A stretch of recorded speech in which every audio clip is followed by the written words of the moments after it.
మా అమ్మ మా కొరకు ప్రార్థన చేసేది. ఉదయమైనా రాత్రి అయినా బిగ్గరగా ప్రార్థన చేసేది. ఆ ప్రార్థనలో ఎందుకు ఈ పదం వాడేది? ఆమెకు చదువు రాదు, కానీ ప్రార్థనలో వాడే పదం ఏంటంటే, నీవు నాకు ఇచ్చిన పిల్లలు నా పిల్లలు కాదు, నీ పిల్లలే. నా చిత్తము కాదు, నీ చిత్తమే వారి విషయంలో నెరవేర్చుకొనము. నాకు తెలిసి ఈ మాట చేయకుండా ఆమె ఎప్పుడు ప్రార్థన ముగించినట్లు గుర్తులేదు. పగలు వచ్చిన తుఫాన్ అయితే భరించవచ్చేమో, కానీ రాత్రి వచ్చిన తుఫాన్ అంటే ఏం కనిపించదు, చీకటి కదా. ఈ లోకం కూడా ఇప్పుడు రాత్రే, చీకటి కాలం. రకరకాల తుఫాన్లు, పేదరికం అనే తుఫాను, నిరుద్యోగం అనే తుఫాను, ఫెయిల్ కావడం అనే తుఫాను, ఓటమి అనే తుఫాను, భర్త రక్షణ పొందకపోవడం, భార్య రక్షణ పొందక, పిల్లలు, ఎన్ని తుఫాన్ల పేర్లు ఎంత తక్కువ చెప్తే అంత మంచిది. యేసుక్రీస్తు ప్రభువు వారు అన్నిటికంటే, అందరికంటే, అన్ని కాలాల్లో శ్రేష్ఠుడు అని పరిశుద్ధాత్మదేవుడు హెబ్రీ ప్రజలను ప్రోత్సహించడానికి పూనుకున్న పుస్తకమే హెబ్రీలకు రాసిన పత్రిక. ఆ దినాల్లో కొంతమంది విశ్వాసులు దేవదూతుల్ని చూస్తూ ముందుకు పోతున్నారు, వాళ్ళే బాగున్నారు కదా అని. యేసుప్రభు వారు వారికంటే శ్రేష్ఠుడు అని గ్రంథస్థం చేయబడింది. కొంతమంది ఆ దినాల్లో ఉన్న మోషే లాంటి గొప్ప నాయకుల యొక్క చరిత్ర చదివి వారినే మాదిరిగా పెట్టుకుని వెళుతున్నారు. యేసు ప్రభువు మోషే కంటే శ్రేష్ఠుడు, అహరోను కంటే శ్రేష్ఠుడు అని పరిశుద్ధాత్మ దేవుడు వారి జ్ఞాపకం చేస్తూ వచ్చినాడు. అందుకే యేసు వైపు చూచుచూ యాత్రను కొనసాగించాలని ఇది మిద్దంగా వారికి ఇచ్చిన ధర్మోపదేశం. ఆ ఉపదేశానికి అంగీకారం చూపించిన వారు ధన్యులయ్యారో, ఆశీర్వదించబడ్డారు. మనకు కూడా అదే ఉపదేశమే ఉంది. మనమును ధన్యులు, ఆశీర్వాదంలోనికి వచ్చిన వారిగా మార్చబడాలని దేవుని యొక్క ఉద్దేశం. అందుకే యేసు వైపు చూస్తూ మన ఎదుట ఉన్న ఈ పందెంలో ఓపికతో పరిగెత్తుదాము. హెబ్రీ పత్రికలో చాలా సంగతులు ప్రస్తావించినాడు. మీరు అనుమతిస్తే ఒక 5 మూలు ఇప్పుడు మనం చూసుకోవటానికి ప్రయత్నం చేస్తాం. మొదటిది, ఆయన మహిమా ప్రభావముతో క్రౌన్డ్ క్రైస్ట్. యేసు వైపు చూచుచు యేసును చూడాలా?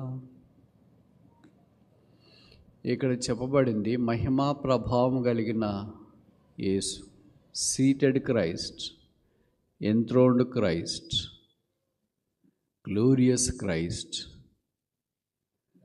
మహిమ కలిగిన క్రీస్తును, ప్రతి మనిషిని కొరకు మరణం అనుభవించిన క్రీస్తు. మరణం భయంకరమైంది. ఆ గాయాలు అంత తేలిగ్గా మానేవి కాదు.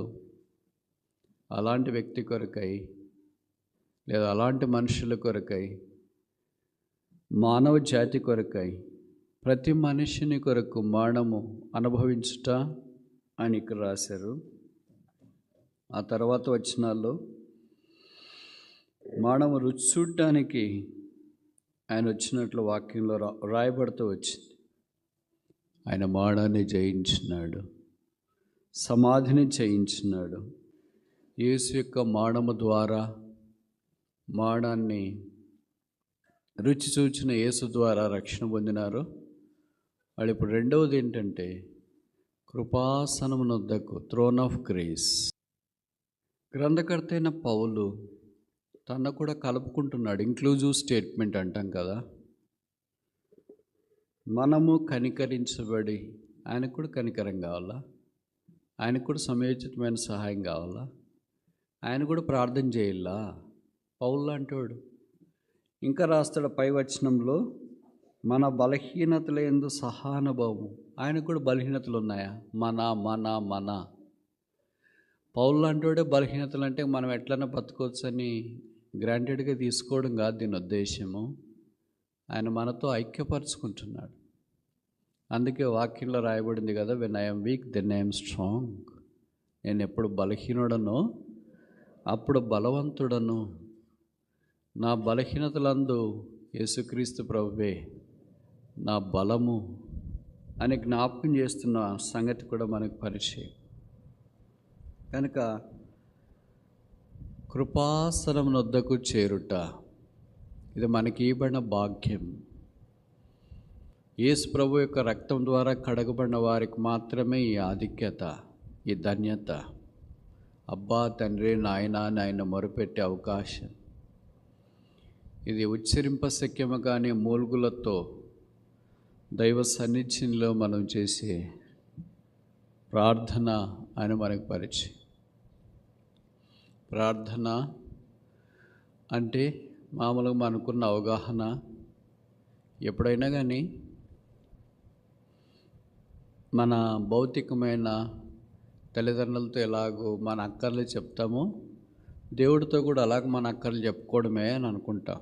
దేవుడితో కూడా అలాగ మాట్లాడడమే అని అనుకుంటాం. Talking to God, conversing with God అని అనుకుంటాం. అది కూడా ప్రాముఖ్యమే. అది మొదటి ప్రార్థన, ఆరంభ ప్రార్థన. అందుకే నేను ప్రార్థనలో 3 భాగాలుగా విభజిస్తా.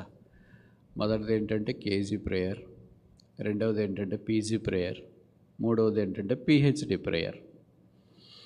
ఇప్పుడు మత్తయి సువార్త 7వ అధ్యాయంలో అడుగుడి మీకు ఇవ్వబడును, ఆస్క్ అని ఉంటుంది కదా, ఏఎస్కే.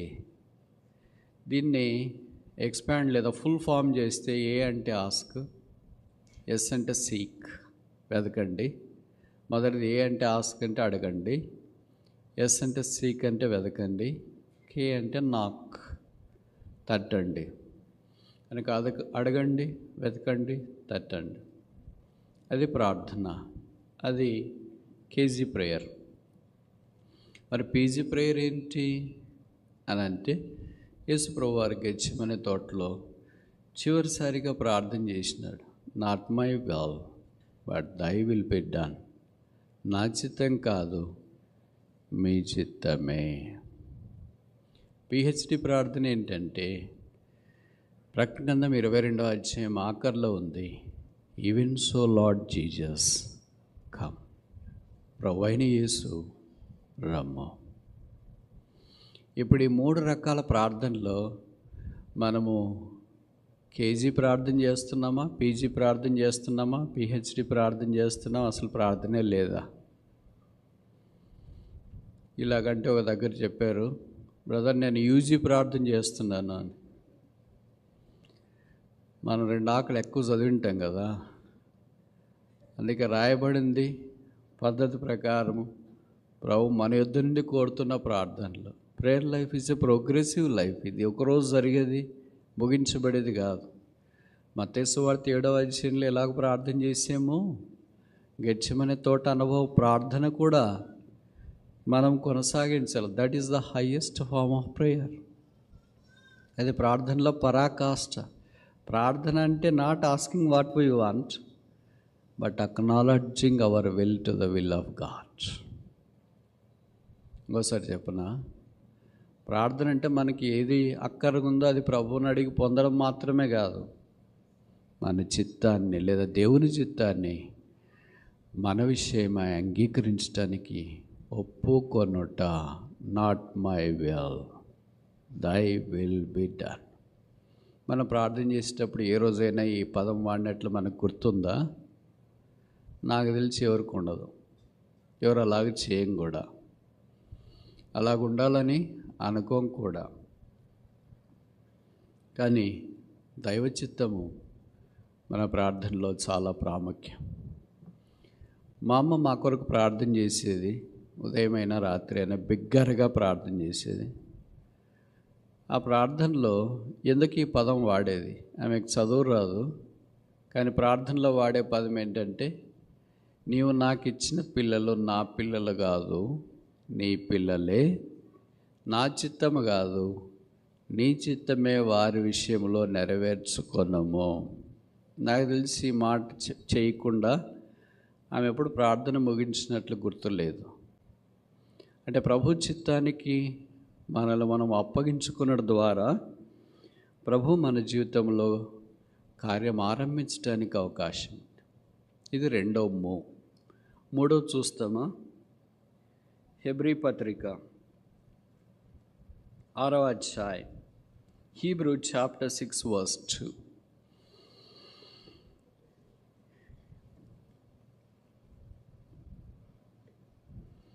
చివరిలో నేను చదువుతా. క్రీస్తుని గూర్చిన మూలోపదేశం మాని సంపూర్ణుల మగటకు సాగిపోవుదమ్ము.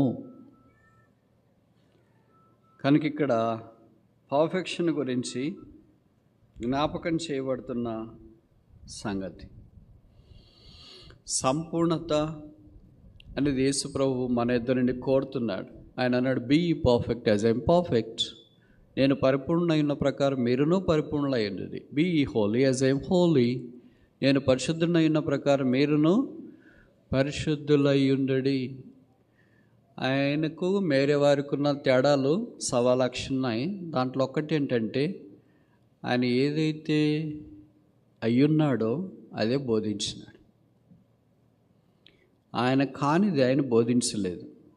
ఆయన కాని పరిశుద్ధత, ఆయన కాని పర్ఫెక్షన్, సంపూర్ణత ఆయన బోధించలేదు. ఎందుకంటే ఆయనే పరిశుద్ధుడు, ఎందుకంటే ఆయనే పరిపూర్ణుడు. మామూలుగా లోకంలో మనం ఎలాగ చూస్తుంటామంటే, మనం లేకపోయినా వేరే వాళ్ళకి చెప్తుంటాం. ముఖ్యంగా తల్లిదండ్రులు, ఇరుగు పొరుగు వాళ్ళు ఏం చెప్తుంటారంటే పిల్లలకి, మీరైనా బాగా చదువుకొని పైకి రండిరా, మాకెట్లో చదువు అబ్బలేదు,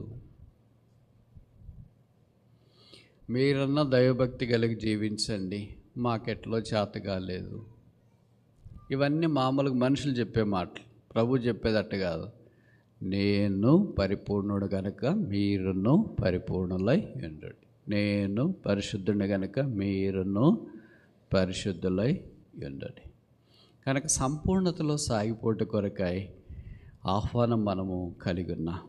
4వ చూస్తామా? Hebrews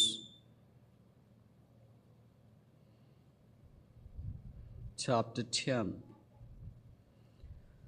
verse 25. హీబ్రూస్ 10:25. హెబ్రీ పత్రిక 10వ అధ్యాయం 24-5 వచనాలు తెలుగులో కలిసి ఉన్నాయి. 24-25 వచనాలు. నేను చివరి వరుస చదువుతాను. ప్రేమ చూపుటకును సత్కార్యములు చేయుటకును ఒకరినొకడు పురికొల్పవలనని ఆలోచింతుము. Consider, encourage. ఆలోచింతుము. ఒకరినొకడు పురికొల్పాలని ఆలోచిస్తాం. మామూలుగా మనకి ఎలాగుంటుందంటే, ఒకడు దైవికమైన కార్యాల్లో ముందు పోతుంటే మనం లాగాలని ప్రయత్నం చేస్తుంటాం. బావిలో కప్పలంతా ఏదో ఒక కప్ప బావిలో నుండి పైకి ఎక్కడానికి ప్రయత్నం చేస్తుంటే బావిలో ఉన్న కప్పలు దాన్ని కాలు పట్టుకొని కిందకు లాగుతుంటాయి. ఎందుకంటే నువ్వు వదిలేసిపోతే మేము ఒకళ్ళు అయిపోతాం కదా, నువ్వు మాతో పాటు ఉండి ఇక్కడే బావిలో ఉన్నా, మళ్ళీ నువ్వు ఎక్కువ డెవలప్ అయిపోతావేమో, పసిఫిక్ మహాసముద్రంకి వెళ్తావేమో, అప్పుడు మమ్మల్ని నిర్లక్ష్యం చేస్తావేమో అన్నట్లుగా వాటికి ఫీలింగ్. అలాగే ఆత్మ సంబంధమైన జీవితంలో కొంతమంది ముందుకు వెళుతున్నప్పుడు మనం వాళ్ళని పట్టుకొని లాగుతుంటాం. అంటే ఫిజికల్ అసాల్ట్ కాదు ఇది, వెళ్ళొద్దు అనేది కాదు, లోపల దానికి సంబంధించిన కార్యక్రమాలు చేస్తున్నాం. మీకు తెలుసో తెలియదు, నేను ఇప్పుడు చెప్పడానికి ట్రై చేస్తా, చెప్పకూడదు కానీ ఏం చేస్తే ఎక్కడ చూసినా ఇదే కనిపిస్తుంది కనుక చెప్పాలి. పరిచర్య 2 రకాలు. మొదటిది ఏంటంటే పాజిటివ్ మినిస్ట్రీ, అంటే సరైన దృక్పథంతో పరిచర్య చేసి. రెండవది ఏంటంటే నెగిటివ్ మినిస్ట్రీ. మనలో చాలామంది పాజిటివ్ మినిస్ట్రీ చేయము, నెగిటివ్ మినిస్ట్రీ చేస్తాం. పాజిటివ్ మినిస్ట్రీ అంటే అర్థం ఏంటి? యేసు ప్రభుని ఇతరులకు పరిచయం చేయడం, వారి ఇతరుల ఆత్మలో ఎదుగునట్లు చేయడం, వారి కొరకు ప్రార్థన చేయడం, వారి విషయమై పురికొల్పాలని ఆలోచించడం, ఇవన్నీ పాజిటివ్ మినిస్ట్రీస్. నెగిటివ్ మినిస్ట్రీ అంటే ఏంటి? ఎవరైనా ముందుకు పోతుంటే వాళ్ళని పట్టుకొని లాగడం, ఎవరైనా మందిరికి వెళ్దామంటే ఏం వెళ్తాంలే అక్కడ ఎవరు మంచి వాళ్ళు ఉన్నారా అనడం, వాళ్ళని బైబిల్ చదివి ప్రార్థన చేసుకుంటుంటే, నీకు బైబిల్ అంత అర్థమవుతుందా, నీ ప్రార్థనలు అంత ఆలకించబడతాయి ఏంటి, లేకుండా భక్తి అందరికంటే నీకే ఎక్కువ వచ్చింది ఏంటి? ఇది అవిశ్వాసులు మాట్లాడుతున్నారని నేను చెప్పట్లేదు, విశ్వాసులే. ఎవరైనా పరిచయంలో వృద్ధి పొందుతుంటే వాళ్ళు సరే వృద్ధి పొందిన అనుకో, వాళ్ళని ఎట్లయినా పాడు చేయాలి. ఎట్లా పాడు చేయాలా? లైవ్ ఇస్తున్నారు అనుకో, ఎట్లా పాడు చేయాలా? వైఫై రాకుండా చేయండి. మీటింగులు జరుగుతున్నాయి అనుకోండి, ఎట్లా పాడు చేయాలా? కరెంట్ కట్ చేయండి. కొంతమంది వస్తున్నారు అనుకో, వాళ్ళందరూ రాకుండా చేయండి అంటే ఏం చేయాలా? దారెంబడి ఏదో ఒకటి బ్లాక్ చేయండి. This is called negative ministry. ఇలాంటి పరిచర్య చాలామంది విశ్వాసులు చేస్తున్నారు. విషాదం. పురికొల్పమని ఆలోచిస్తే ఎవడైనా ప్రభు కొరకు ముందుకు సాగిపోతుంటే ఇంకా సాగిపోండి, ప్రార్థన చేస్తామని చెప్పడానికి బదులుగా ఇట్లాంటి వాళ్ళని ఎంతోమందిని చూసినాం. ముందుకు పోయినారు, వెత్తున పెళ్ళయ్యేదాకా, పెళ్ళి అయిపోయిన తర్వాత బొక్క బోర్లో పడ్డారు. నేను కాదు చెప్పేది, వాళ్ళు చెప్తుంటారు అట్లా. పెళ్ళయ్యేదాకా చాలా, పెళ్ళైన తర్వాత కూడా చాలా ముందుకు పోయారు, పిల్లలైన తర్వాత బొక్క బోర్లో పడ్డారు. పడేదాని గురించి ఎందుకు చెప్పాలా? లేచిన దాని గురించి చెప్పొచ్చు కదా. అసలు మిమ్మల్ని చెప్పమని కూడా ఎవరు అడగలేదు కదా. వాళ్ళేం అడగలేదు, పక్కన వాళ్ళు అక్క అన్న నాకు కొన్ని మాటలు చెప్పండి అనేం వాళ్ళు అడగలేదు కదా. నెగిటివ్ మినిస్ట్రీ ఎవరు అడగకుండా చేస్తారు, ఎందుకంటే అది వాలంటీర్ మినిస్ట్రీ. పాజిటివ్ మినిస్ట్రీ అడిగినా కూడా చేయాలంటే కష్టమని అనిపిస్తుంది. ముందుకు వెళ్ళక మునుపు మనం ఇతరులను పురికొల్పే పరిచర్యలో ఉన్నామా, ఇతరుల నిరుత్సాహపరిచి కృంగదీసే పరిచర్యలో ఉన్నామా? 4 మూలు చూసిన. మొదటిది ఏంటి? యేసును, క్రౌన్డ్ క్రైస్ట్, సింహాసన ఆసీనుడైన యేసుగా ఆయన మనం చూస్తున్నాం. రెండవది ఏంటి?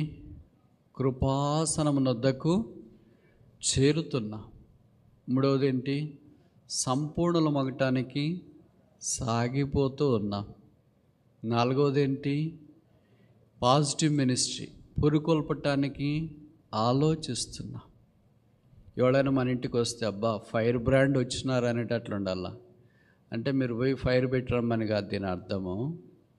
ఆత్మీయమైన ఊరట, ప్రోత్సాహం కలగాల. మనకి ఎలాగుంటుందంటే పలానా వాళ్ళు వస్తారు, అబ్బా ఇంకా ప్రార్థన చేస్తాం, ప్రభా వాళ్ళు ఎలాగైనా రాకుండా సాయం చేయ ప్రభా.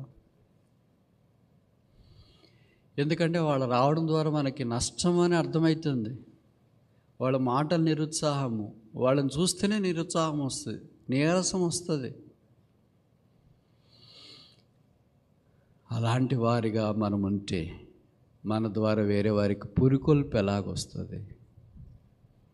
5వది ఆఖరిది, హీబ్రూ చాప్టర్ 12 verse 2.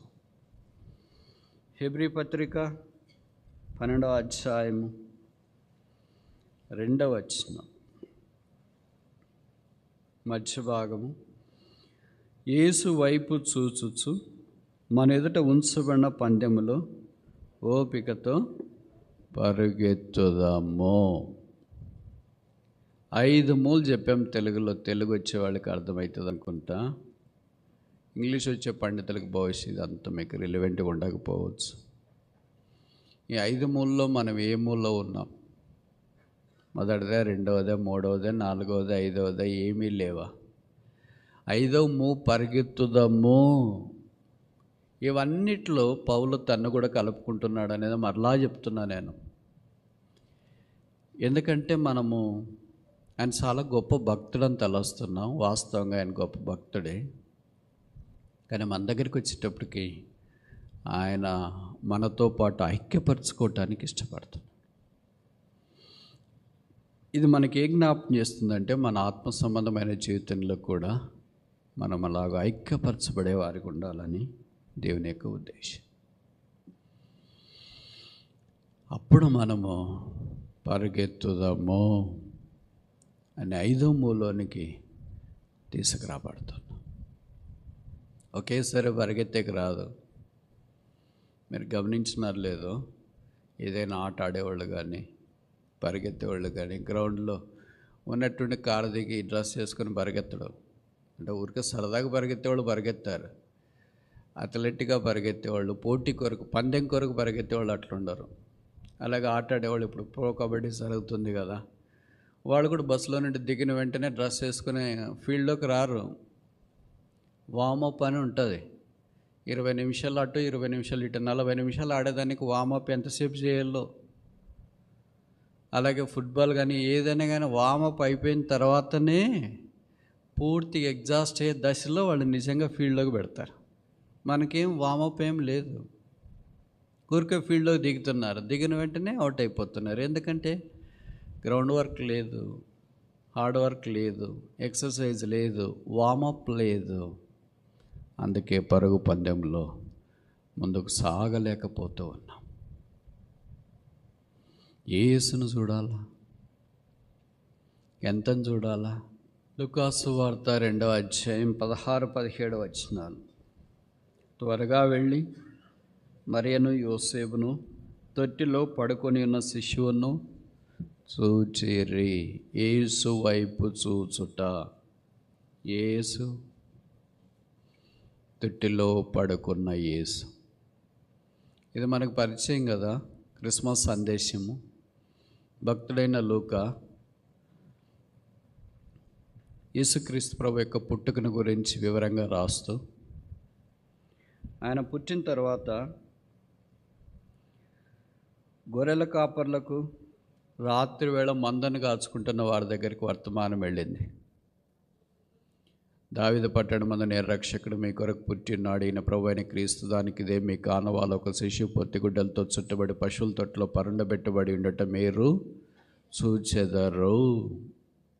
వెంటనే ఆ దూతతో కూడా పరలోక సైన్య సమూహము, పరలోక సర్వోన్నతమైన స్థలములలో దేవునికి మహిమ, ఆయనకి ఇష్టలైన మనుషులకు భూమి మీద సమాధానం.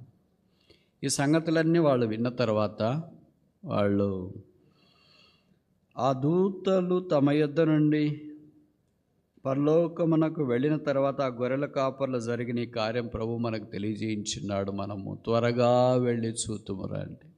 మీరు గమనించినారు లేదా, లూకాసు వార్తలో త్వరగా త్వరగా త్వరగా అనే మాట ఉంటుంది. అది మనకు పడదు, మన డిక్షనరీలో ఉండదు. మన డిక్షనరీలో దానికి ప్రత్యామ్నాయం సబ్స్టిట్యూట్ ఏముంటుంది అంటే ఆలస్యముగా, తర్వాత తర్వాత అనేది మన డిక్షనరీలో ఉంటుంది. కానీ లూకా భక్తుడు త్వరగా త్వరగా త్వరగా, 19వ అధ్యాయం జక్కాయిని గురించి ఉంది కదా, జక్కాయి లేచి త్వరగా. కనుక త్వరగా త్వరగా అనేవి లూకాసు వార్తలు మనకు కనిపించేది. ఈ was born in a manger, పశువుల తొట్టులో పుట్టినాడని బైబిల్లో రాయలేదు. మీరు అట్లే చెప్తుంటారు, అట్లే వింటుంటారు, అట్లే మాట్లాడుతుంటారు. మీకు అట్లా చెప్తేనే ఇష్టం, వేరుకి చెప్తే ఇష్టం ఉండదు. ఎందుకంటే దానికి అలవాటు అయిపోయింది, ట్యూన్ అయిపోయినారు. ఇక్కడ రాయబడింది లూకాసు వార్త 2వ అధ్యాయంలో, పొత్తిగుడ్డలతో చుట్టి పశువుల తొట్టిలో పరుండబెట్టిరి. అంటే ఇది మన మాదిరే, మన స్త్రీలు డెలివరీ అయిపోయిన తర్వాత ఆ బిడ్డను తీసుకుని వచ్చి పరుండ పెడతారు కదా, అట్లా పరుండ పెట్టినారు. పశువుల తొట్టిలో పుట్టలేదు అంటే మేరేమ్మ అక్కడే కూర్చొని ఉంటే అక్కడ ఆమెకు డెలివరీ కాలేదు. యేసుప్రభు వారు పక్కన పుట్టిన తర్వాత ఆయన తీసుకుని వచ్చి పశువుల తొట్టిలో పెట్టినారు. ఇప్పుడు గొర్రెల కాపర్లు వచ్చినారు రాత్రే హుటాహుటిన. గొర్రెలు పోతే ఎట్లా, తోడేలు వస్తే ఎట్లా, ఆపద కలిగితే ఎట్లా?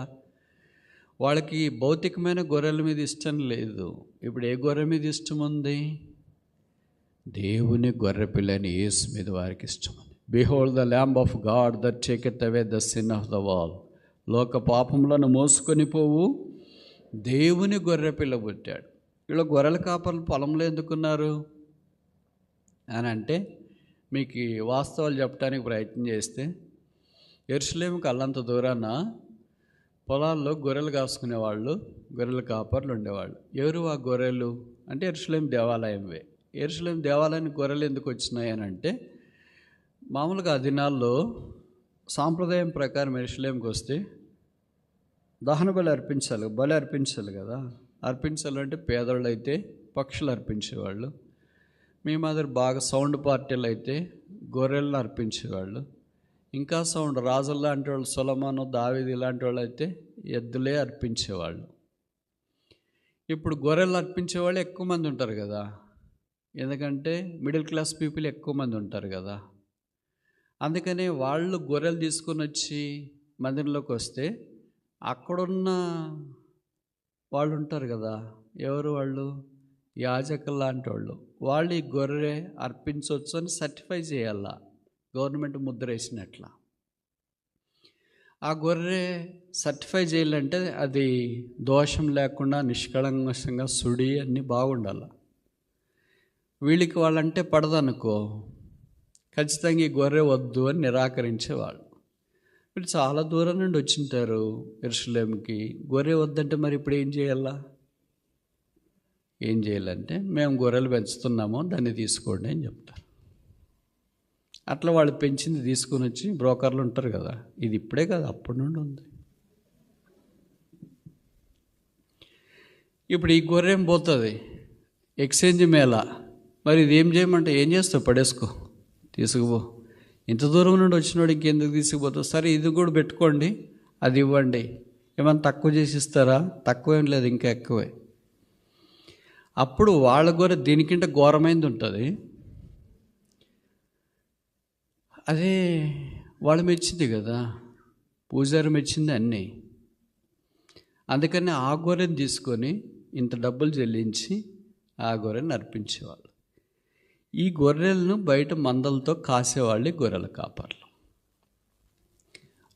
అందుకే యేసుక్రీస్తు ప్రభువారు ఇవన్నీ జరుగుతున్నాయని యోహాను సువార్త 2వ అధ్యాయంలో, you have made my house dense house, నా ఇంటిని దొంగల గుహగా, వ్యాపారపు, ఇది వ్యాపారం వాళ్ళు చేసేది. వచ్చిన వాళ్ళందరినీ దోపిడీ చేసి, వాళ్ళ మెటీరియల్ బాగలేదని చెప్పి వీళ్ళు మెటీరియల్ ఇచ్చి దాన్ని 2 అంతలు 3 అంతలకు అమ్మి ఇవన్నీ చేసేవాళ్ళు. పండగ పూట కదా ఎవరు పట్టించుకుంటారు, పసకా పండగ అంటే ఏదో పని జరిగితే చాలా అనుకుంటారు. దూరం నుండి వచ్చిన వాళ్ళు ఇంకా అన్ని పోట్లాడి లీగల్గా పోయి కోర్టుకు పోయి అది చేసి ఇది చేసి అవుతుందా? ఇది జరుగుతూ ఉంది యేసుప్రభు. అందుకే యేసుప్రభు వారిని యోహాను సువార్త 2వ అధ్యాయంలో దేవుని మందిరాన్ని శుభ్రం చేసి వాడిని ఎల్లగొట్టి చక్క చేసినట్లు వాక్యాలు మనం చూస్తాం. ఇప్పుడు వాళ్ళు గొర్రెల్ని విడిచిపెట్టి యేసుప్రభు దగ్గరికి ఎందుకు వచ్చినారంటే, ఇంకా లోక పాపములను మోసుకొని పో దేవుని గొర్రెపిల్ల మన దగ్గరికి వచ్చినాడు కనుక, we need not tender the flax in the fields.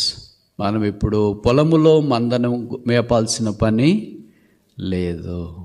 ఇంతకుముందు ప్రతి మనిషి ఒక గొర్రెపిల్లను బలి అర్పించావు. ఇప్పుడు అందరి మనుషుల కొరకు ఒక్క గొర్రెపిల్ల, ఆయన పేరే యేసుక్రీస్తు ప్రభు. ఆహా, దేవుని బుద్ధి జ్ఞాన బాహుళ్యములు ఎంత దొడ్డవి. నిష్కలమైన గొర్రెపిల్ల, నిర్దోషమైన గొర్రెపిల్ల, పైనుండి వచ్చిన గొర్రెపిల్ల, దేవుని గొర్రెపిల్ల, జగదుత్పత్తి మొదలుకొని వధించబడిన గొర్రెపిల్లని యేసుక్రీస్తు ప్రభు, పస్కా గొర్రెపిల్ల. పాపము లేని గొర్రెపిల్లైన యేసు రక్తము ద్వారా పాపాత్ముడైన మానవునికి పాపక్షమాపణ ప్రభు సిద్ధం చేసినాడు. వారు పశువుల తొట్టిలో పరుండబెట్టబడిన యేసును చూచి దేవుని మహింపరుస్తూ వారు బయలు వెళ్ళిరైన వాక్యంలో మనం చూస్తాం. యేసును పశువుల తొట్టిలో చూచినప్పుడే వారు మహిమపరిచే స్థానంలోనికి తీసుకురాబడ్డారు. మనం యేసును చూస్తున్నాం. రెండవది మత్తయి సువార్త 2వ అధ్యాయం 11వ వచనం. Matthew chapter 2 verse 11. మత్తయి సువార్త 2వ అధ్యాయము 11వ వచనం. తెలుగులో 10-11 కలిసి ఉన్నాయి, నేను చూద్దాం. వారు అంటే తూర్పు దేశ జ్ఞానులు ఆ నక్షత్రమును చూచి అత్యానందభరితులై ఇంటిలోనికి వచ్చి తెల్లైన మరియను ఆ శిశువును చూచి సాగిలపడి ఆయనను పూజించి. చూచినారు. ఇప్పుడు తూర్పు దేశపు జ్ఞానులు 2 సంవత్సరాల వయసులో ఉన్న యేసును ఇంటిలో చూచారు. గొర్రెల కాపర్లు అప్పుడే జన్మించిన యేసును పశువుల తొట్టిలో చూచారు. ఇంటిలో చూస్తే ఏమొచ్చింది? They fell down and worshipped him. వారు సాగిలపడి ఆయనను, ఆమెను కాదు, ఆమెను అంటే మరియమ్మను, ఆయనను అంటే యేసును ఆరాధించిన. ఎందుకు యేసును వారు ఆరాధించున్నారు? వాళ్ళు అనుకున్నారు మేమే జ్ఞానులు, మమ్మల్ని మించిన జ్ఞాని ఎవరు లేరు అని అనుకున్నారు. ఇప్పుడు యేసు ప్రభువుని చూసిన తర్వాత వాళ్ళకి ఏం అర్థమైపోయింది? మేము అజ్ఞానులము, ఆయన్ని మించిన జ్ఞాని లేడు. అందుకే దేవుని జ్ఞానమైన యేసు సొలొమోను కంటే గొప్పవాడు ఇక్కడ ఉన్నాడు. Wise God is Born. జ్ఞానం గల యేసుక్రీస్తు ప్రభువారు ఈ భూమి మీద జన్మించినాడు.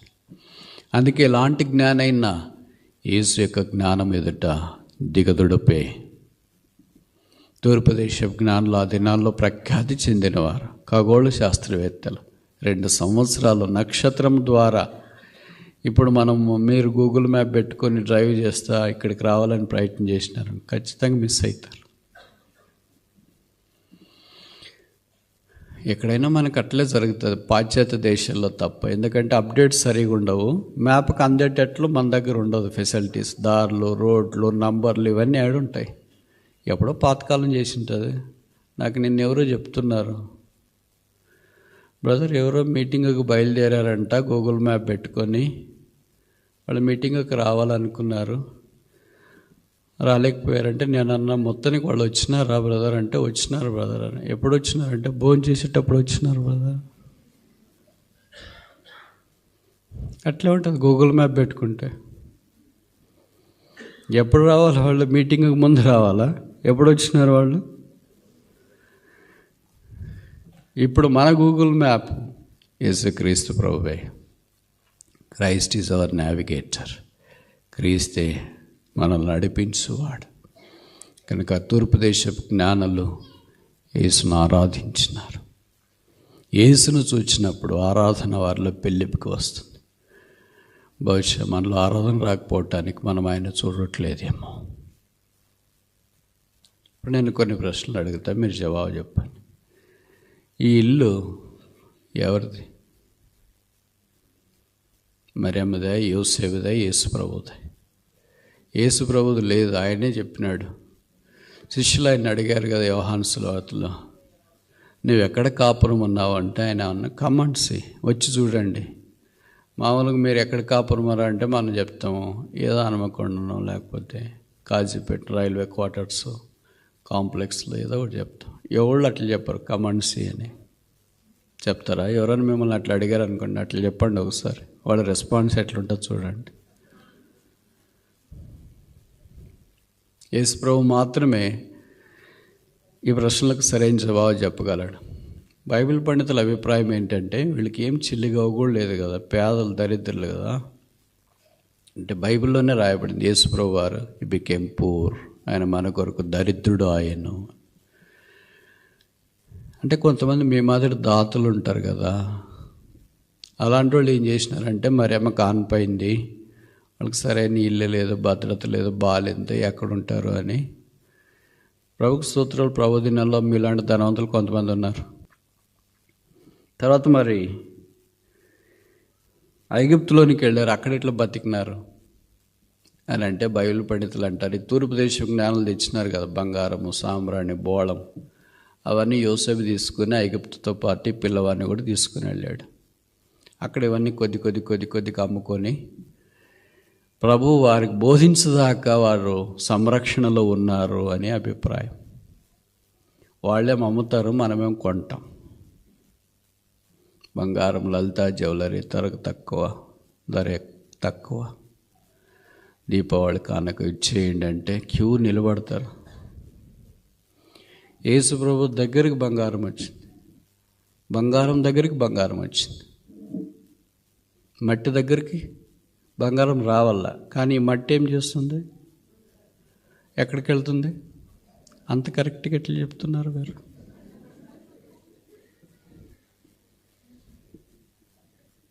విచిత్రం కదా. యేసు ప్రభు ఆయన రాజు, బంగారం, ఆయన రాజరికాన్ని జ్ఞాపకం చేస్తుంది. ఆయన దగ్గరికే బంగారం వచ్చింది, అది కూడా తూర్పు దేశ బంగారం, ప్యూర్ గోల్డ్, 24 క్యారెట్స్. ఆయన దైవత్వముతో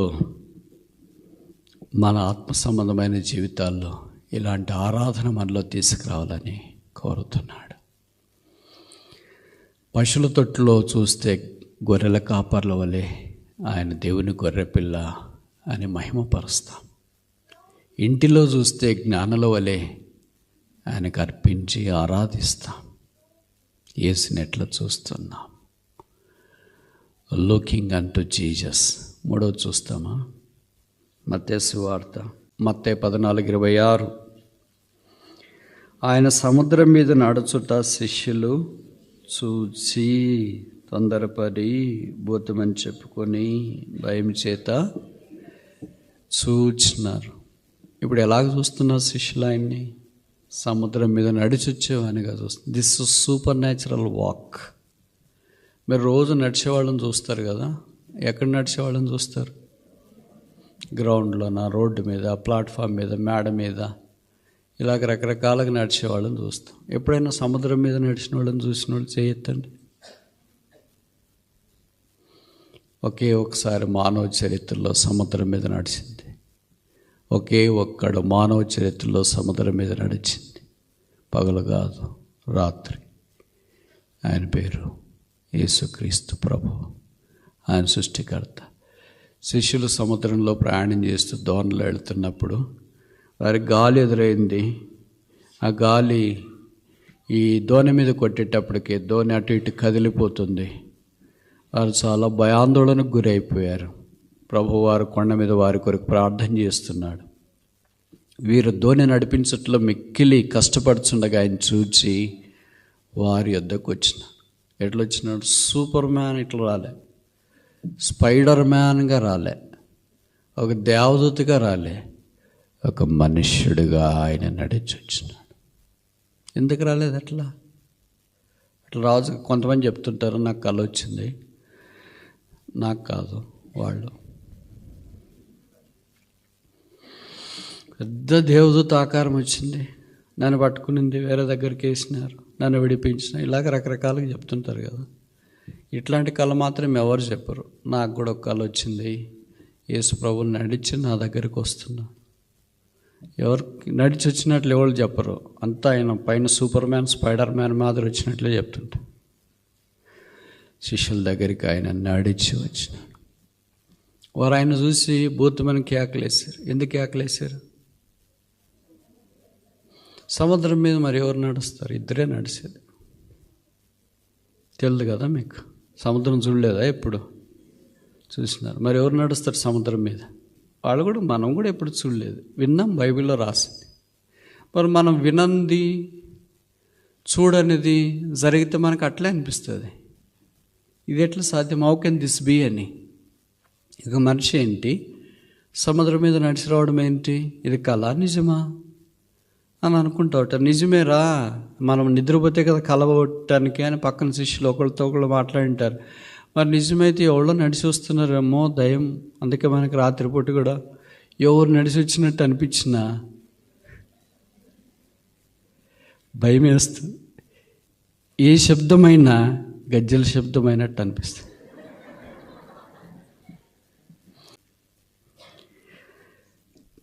ప్రభుకు స్తోత్రాలు. ప్రభు మాట్లాడాడు. యేసు ప్రభు అయితేనే ఇలాగొస్తాడు అని. అప్పుడు ఆయన అన్నాడు, నీవే అయితే నేను కూడా నడిచి వస్తా.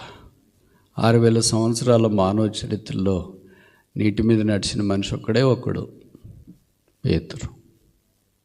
అంత ధైర్యం అందరికి రాదు. పిల్లలకు మనం సైకిల్ నేర్పించేటప్పుడు ఎక్కరా, నేను పట్టుకొని ఉన్నాను అని అంటే అన్నా నువ్వు వదిలేస్తావు. ఇప్పుడు కొడుకు ముందే తెలుసు వదిలేస్తామని. సైకిల్ మీదే వదిలేస్తామని తెలిసి భయపడి సైకిల్ ఎక్కరా. ఇంక సముద్రంలో దూకినాడంటే, లేదా దోణిలో నుండి సముద్రంలోకి రావాలి కదా, అంత తేలిక కాదు. మనం చూస్తేనే భయం వేస్తుంది. ఆ పేతురు ధైర్యం. God wants such courage, a person who can plunge in to crisis. క్లిష్ట పరిస్థితుల్లోకి దూకడానికి ఇష్టపడినవాడు పేతురు. Is not a man of comfort, but is a man of crisis. విశ్వాసాలు 2 రకాలుగా ఉంటారు. కంఫర్టింగ్ కావాలంటే బాగా అంత సౌఖ్యంగా ఉండేటప్పుడు విశ్వాస జీవితం బాగుంది అని అనుకుంటారు. క్రైసిస్, కష్టాలు, తుఫాన్లు. ఇది రాత్రి వచ్చిన తుఫాను, పగలు వచ్చింది కూడా కాదు. పగలు వచ్చిన తుఫాన్ అయితే భరించవచ్చేమో, కానీ రాత్రి వచ్చిన తుఫాన్ అంటే ఏం కనిపించదు, చీకటి కదా. ఈ లోకం కూడా ఇప్పుడు రాత్రే, చీకటి కాలం. రకరకాల తుఫాన్లు, పేదరికం అనే తుఫాను, నిరుద్యోగం అనే తుఫాను, ఫెయిల్ కావడం అనే తుఫాను, ఓటమి అనే తుఫాను, భర్త రక్షణ పొందకపోవడం, భార్య రక్షణ పొందక, పిల్లలు, ఇవన్నీ ఇంక తుఫాన్ల పేర్లు ఎంత తక్కువ చెప్తే అంత మంచిది. తుఫాన్ల సీజన్ ఇది. ప్రభుకు స్తోత్రాలు. బైబిల్లో రాయబడిన ఆయన లేచి గాలిని సముద్రమును గద్దింపక మిక్కిలి నిమ్మళమాయను. ఆయనకు సముద్రము లోబడుచున్నవని వాళ్ళు ఆశ్చర్యపడరు. యేసు మన కొరకే సూపర్ న్యాచురల్ వాక్ చేయగలడు.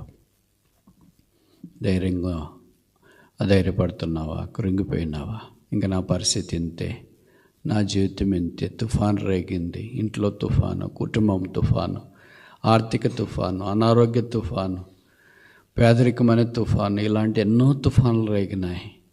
ఇంక ఉద్యోగం రాదా, ఇక సంఘం విస్తరించబడదా, ఇక పరిచర్లో వాడబడనా, ఇక ఆరోగ్యం బాగాదా, ఇలాంటి ఎన్నో ప్రశ్నలన్నిటికీ ఒక్కటే జవాబు, యేసును చూచుట. వారు ఆయనను చూచి, కనుక ఆయన చూచినప్పుడు తుఫాను నిమ్మళమవుతుంది. ఆయన దాన్ని గద్దించగలడు. ఆయన కొన్నిటిని గద్దించినాడు, మీకు తెలుసు అనుకుంటా. దయ్యాలను గద్దించినాడు, తుఫాన్ను గద్దించినాడు. ఆయన గద్దింపులో శక్తి ఉంది. యేసు వైపు చూచు. 4వ చూస్తామా? లూకాసు వార్త 23వ అధ్యాయము, లూకా 23:42. ఆయనను చూచి, యేసు నీవు నీ రాజ్యంలోనికి వచ్చినప్పుడు ఎవరు చూశారు? ఎవరిని చూశారు? కుడివైపు వేలాడదీయబడ్డ దొంగ యేసుప్రభు శిలువ దృశ్యం మీద యెరూషలేము కల్లంత దూరాన్ని కల్వరి కొండ మీద యేసుప్రభు వారి కుడివైపున ఎడమ వైపున 2 నేరస్తులను వేలాడదీసినారు. 2 ఆరంభంలో యేసును తృణీకరించడానికి ఆరంభించినారు. కొద్దిసేపటికి కుడివైపున్న వాడు ఎడమవైపు ఉన్నవాడిని గద్దించి, నీవు దేవునికి భయపడవా, మనకైతే ఈ శిక్ష సరిపోయిందే. అయితే ఆయన ఏ నేరము, యేసుప్రభు వారు ఏ నేరం, ఏ పొరపాటు చేయలేదు కదా, అయినా ఆయన శిలువ మీద ఉన్నాడు అని ఎడమవైపు ఉన్నవాడిని కుడివైపు ఉన్నవాడు గద్దించినాడు. ఇప్పుడు ఆయనను చూచి, ఇప్పుడు దాకా ఏం చూశాడు? ఎడమవైపు ఉన్నవాడిని చూశాడు. ఇప్పటిదాకా ఎవరిని చూశాడు? రోమా సైనికులు చూసిండొచ్చు. ఇప్పటిదాకా ఎవరిని చూశాడు? డబ్బులు చూసిండొచ్చు, బంగారం చూసిండొచ్చు, వెలగల నగలు చూసిండొచ్చు, జైలు జీవితం చూసిండొచ్చు, కష్టాలు చూసిండొచ్చు, చీకటి చూసిండొచ్చు. ఇప్పటిదాకా చూసిందంతా చూపు వేరే, చచ్చిపోయేటప్పుడు చూసిన చూపు వేరే. అదే చూపు యేసును చూచినాడు. ఆయనను చూచి, ఆయనను చూస్తే మరణంలో నుండి జీవంలోనికి దాటుతాం, శాపంలో నుండి ఆశీర్వాదంలోనికి వస్తాం, శూన్యతలో నుండి సంపూర్ణతలోనికి వస్తాం. అది ఎలాంటి పరిస్థితి అయినా సరే, సిలువలో ఉన్న, మరణానికి సమీపంగా ఉన్న, నిరాకరించబడిన స్థితిలో ఉన్న, కాళ్ళు వెరుగొట్టబడే స్థితిలో ఉన్న, ప్రాణం పోయే స్థితిలో ఉన్న ఆయన్ని చూచినాడు. సాధారణంగా అలాంటప్పుడు దేవుడు ఇవి ఏం గుర్తుండదు మనకి, ఏదో ఇంకొచ్చినాం వెళ్ళిపోతున్నాను లేని అనుకుంటాం. కానీ ఆ దొంగ జీవితంలోకి ఒకసారి once a blessed look and that became eternal look. ఒక్కసారి తన జీవితాన్ని మార్చే చూపు చూశాడు యేసు వైపు, తన ఆశీర్వాదంలోనికి వచ్చినాడు. ప్రభు అన్నాడు, నేడు ఆలస్యం కూడా లేదు, today thou shalt be with me in paradise. నాతో పరదైసులో ఉందో. One look converted him from hell to heaven. One look converted him from a dacoit to a divine person. One look converted him from a curse to a blessing. ఒక్క చూపు ఆయన శాపాన్ని ఆశీర్వాదంలోనికి మార్చింది. అదే యేసును చూచిన చూపు, యేసు వైపు చూచు. యేసులోని మనం 4 విషయాలు చూసినాం. మొదటిది, పశువుల తొట్టిలో పరుండబెట్టబడిన యేసును చూచి మహిమపరిచినారు గొర్రెల కాపర్లు. రెండవది, 2 సంవత్సరాల వయసులో ఇంటిలో ఉన్న యేసును చూచి ఆరాధించి అర్పించినారు తూర్పు దేశపు జ్ఞానులు. మూడవది, సముద్రం మీద నడుచున్న యేసును చూచి శిష్యులు ఆదరించబడ్డారు.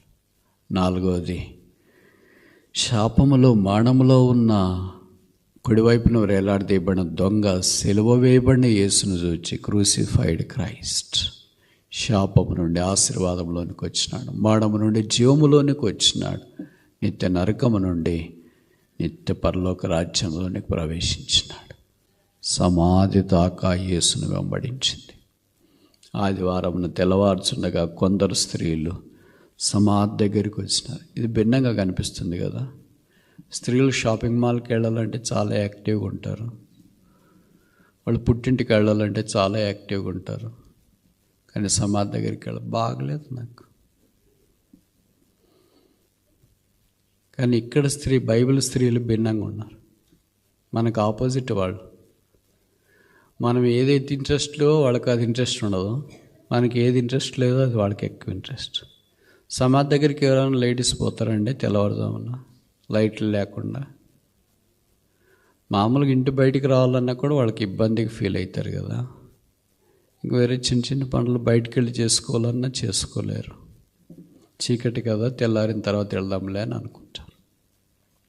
వీళ్ళకి యేసుప్రభు మీద ఉన్న ప్రేమ చీకటిని చీల్చుకొని వచ్చింది, భయాన్ని దూరపరుస్తూ వచ్చింది.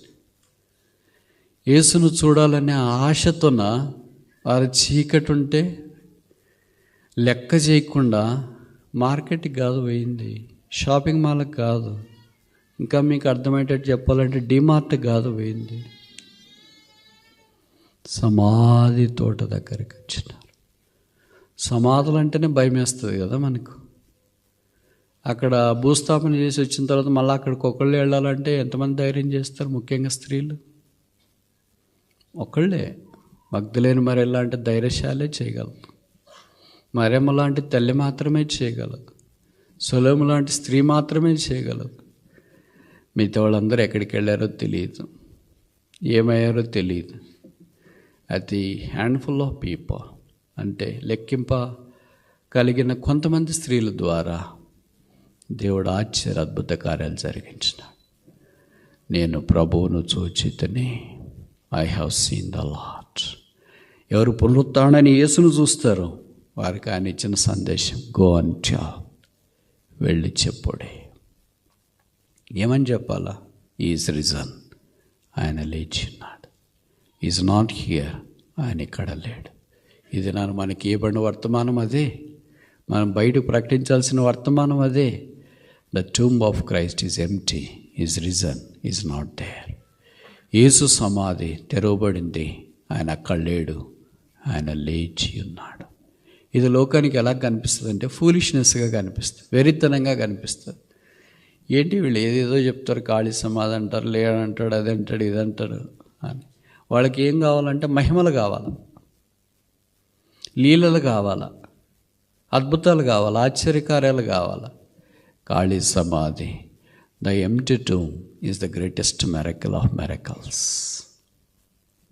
ఖాళీ సమాధి అద్భుతాల్లో ఒక అద్భుతం, ఆశ్చర్యకరం. యేసు ఇప్పుడు సమాధిలో లేడు, సింహాసనం మీద ఉన్నాడు. యేసు వైపు చూచు. ఏ యేసును చూస్తున్నాం మనం?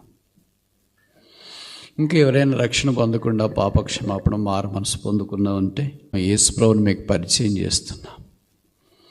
దొంగ యేసును చూచి విశ్వాస అయ్యాడు, నరకం నుండి తప్పించుకున్నాడు. బైబిల్లో రాయబడింది, నా మాట విన్నాను పంపిన వాని యందు విశ్వాసం ఉంచి ప్రతివాడు తీర్పులోనికి రాక మరణంలో నుండి జీవములోనికి దాటి ఉన్నాడు.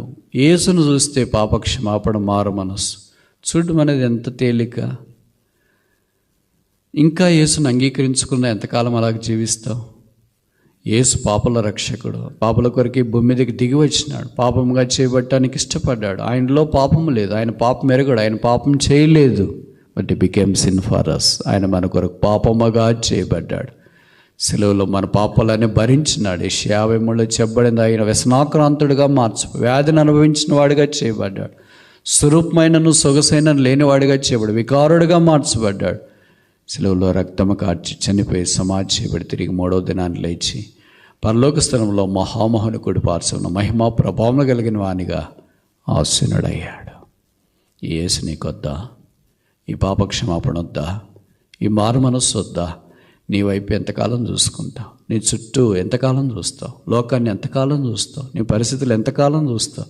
నీ తెలివి ఎంతకాలం చూస్తావు? ఇవన్నీ గతించిపోతాయి. Look at Christ. క్రీస్తు వైపు చూడు. Gauge at Christ. క్రీస్తును చూడు. ఆయన చూస్తే శూన్యం నింపబడుతుంది, పాపాలు క్షమించబడతాయి, శాపం ఆశీర్వాదంగా మార్చబడుతుంది, పాతాళం పరలోకంలోనికి నీకు అడుగులు వేస్తుంది. ఆ యేసు నీకొద్దా?